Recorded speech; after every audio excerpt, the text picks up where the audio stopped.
This is worldwide. It is happening right now.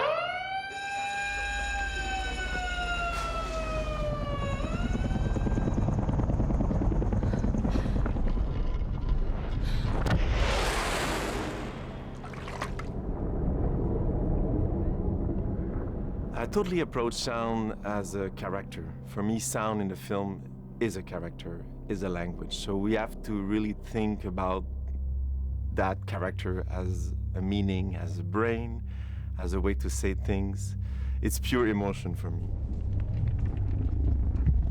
Happy surprises, experimentation, and just trying new things all the time that you wouldn't expect. I guess my philosophy for sound design changes on a daily basis. One day you think you've got everything sorted in the world, and the next day you just sort of pull it apart and sort of find something new.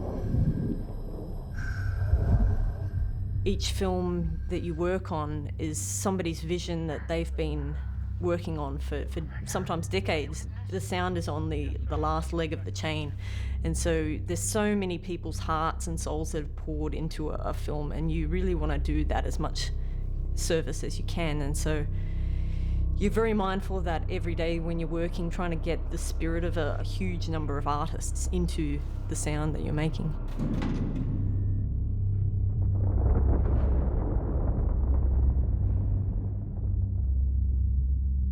I needed someone that will approach sound with the craziness in a crazy way, and I found a crazy sound designer. One of my friends, Sylvain Bellemare, was perfect man to design the sound of Arrival. The approach of the movie is quite minimalistic. The most powerful sound is silence.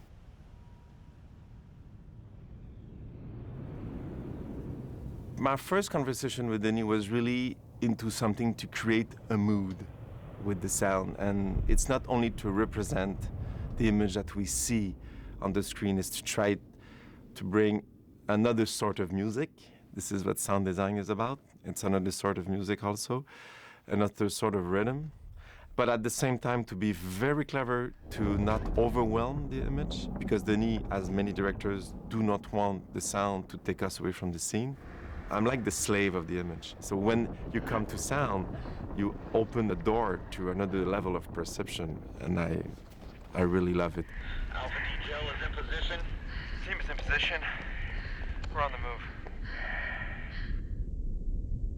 The idea of not having artificial sound for everything surrounding the heptapods was very important. We never had any kind of electronic sound, not machines and stuff or engine sound. We wanted something completely natural sound, organic sound, I will say. There is kind of a weird wind sound surrounding the shell. It's like there is tension, but these are pure wind sound that we have just processed. They really, really process those winds we cannot find in natural world, but their sources are natural. And when the shells move, it's made of rock and earthquakes and ice.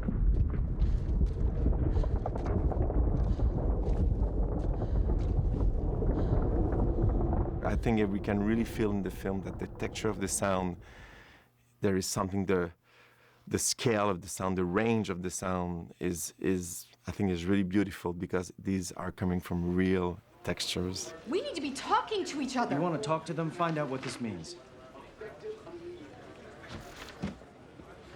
Base camp talk is now offline. Communication. There's a lot of level of communication in the film between humans and heptapods, between humans through radios, between humans through television, through Skype, through all devices that we know today. That was really something to explore. How do we explore the distance, the closeness of those devices? We really wanted to make those communications really, truly believable. Today, in sound world, we use a lot of plugins that everybody knows to create the sound that's coming from a phone, from something like that. You don't need to worry. They work fine, but we really wanted something original. And we decided to buy and rent real devices. So what we did basically with different devices and radio, we send the voice of a character into the devices. The devices was sending the signal through waves to the other devices, then recorded from the speakers through a microphone instead of using plugins in your computer, because we had to redo every single lines on their radio communications. We did the same with all TVs, all computers, all Skype. It was a very long process, but the result is astonishing. It's so fascinating because you are doing the real stuff. Radio signal strength decreased. The collaboration with Denis, for me, is always to be kind of in a mood of discovery. It's like being able to fall in love every day to something. And I think Denis has this, he's fantastic for that. He's one of the top directors now in Hollywood, and he still have this freshness in his eyes. He wants you to be able to snap to something, wow, let's try this. We'd never tried that.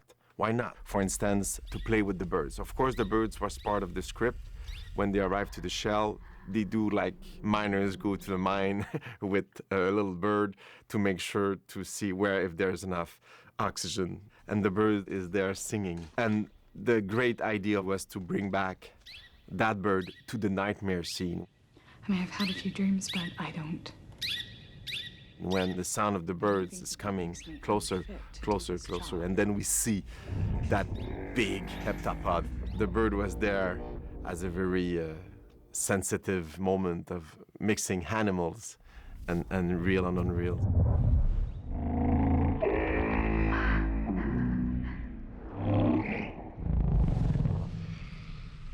Another thing to really explore in the film was how we're gonna make the sound of the extraterrestrial, how the heptapods will sound. We had developed the written language, but then there was the sound. And Joe Walker, my editor, thought about Dave Whitehead, that is living in New Zealand. You know, is one of the guys that has that kind of knowledge of sound waves and how he can explore and develop strange languages. And what I loved about Dave is that it had a deep logic, which was based on the way the aliens are designed, their body. You see the design of the aliens and you see the physicality of the body. And so you think, okay, how is this thing going to make a noise? Okay, it's got a big resonating chamber. What if inside these aliens, two bones were together and they resonated? That was, in my mind, where the sounds were kind of coming from in the first instance, because we couldn't see a mouth. It's something quite unique. It's physical, but it's not generated by any means that is very typical of something that lives on our planet. So I had to get a bit creative.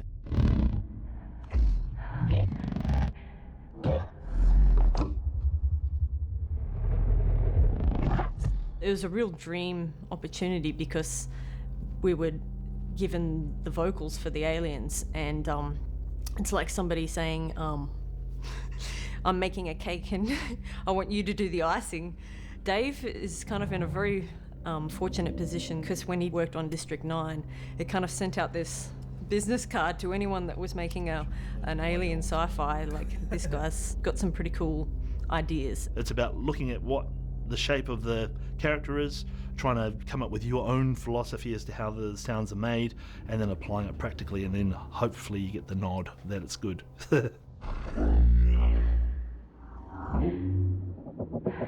We were dealing straight with editorial and with Denis.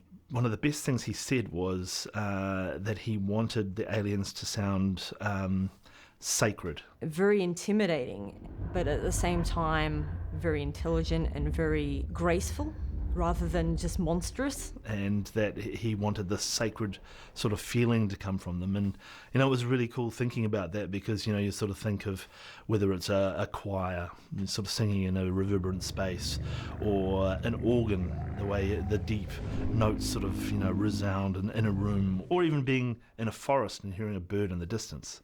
And so we took that, those sort of notes, and applied that to the alien vocals. The direction that they gave us, I mean, that was the thing that resonated in my head the whole time, was sacred. You don't use stock footage when you're filming a feature film or a project, and so you don't use stock sound. We try and record as much as we can, fresh and original. We like to record a lot. I mean, you've got to record new things. So Shell and I actually went into the forest all around New Zealand, around the North Island, and recorded the kokako, which is a very rare bird in New Zealand, and we hiked up a mountain 3 days. It was a big hike with gear on our back to try and find this bird, and so we got that, and we got tuis, which are really beautiful as well, native New Zealand birds, pitched down very, very low, and they are a lot of the alien vocals. I also did a bagpipe record, which was really interesting because I had no idea how complex an instrument they are and how you can take them apart and use any different part of them to make a sound.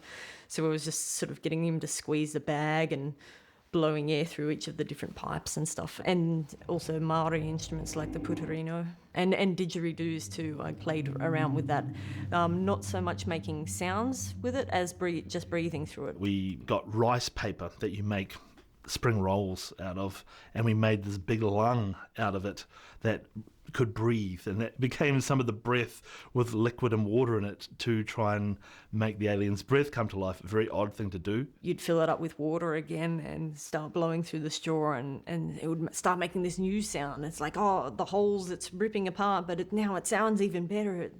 It's degrading. And so we had this palette of breaths from this rice paper lung. The moment I like best is the sound that Shell made. It was a mixture of playing some of the tui with some camel recording that we had, googly sound that they make, and she made it into quite a raspy sort of a sound, and it's actually my favourite sound of the whole thing is the sound that she made.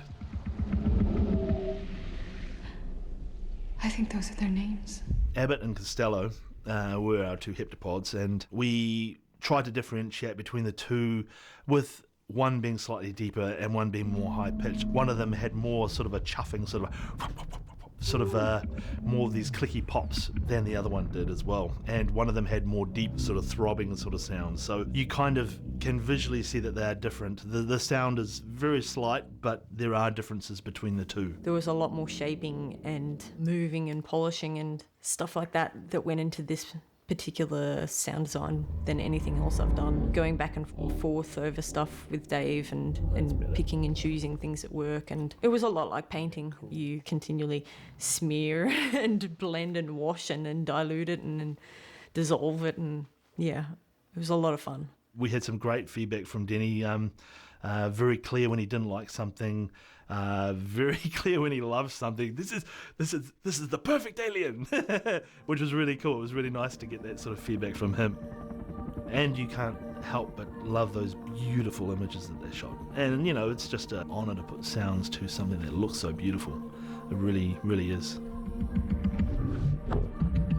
It wasn't your normal alien language film, but you kind of had to construct it as though it were a language coming out of their bodies.